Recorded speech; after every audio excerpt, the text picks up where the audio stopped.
Hello guys, మనం ఇప్పుడు true or false నేర్చుకోబోతున్నాం.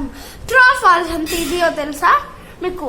ఇప్పుడు వన్ చెడ్డీ is there. See, this is no చెడ్డీ. One boy, not the.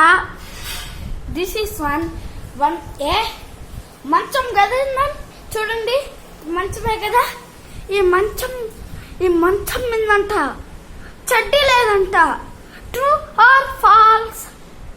Falls. ఓకేనా? ఈ మంచం మీద చెడ్డీ ఉన్నదంట. True or false? ట్రూ. చూసారా, ఈ వీడియో కొంచెంసేపే వస్తుంది. ప్లీజ్ మాకట కొంచెం హెల్ప్ చేస్తారా? మేము కావాలంటే ఇంకా చాలా వీడియోస్ చేస్తున్నాం. ప్లీజ్ మాకు కొంచెం హెల్ప్ చేయండి. Like, share, please subscribe. Okay, నేను నాకు టైం అయిపోయింది. నేను మిమ్మల్ని కలుస్తాను. Thank you.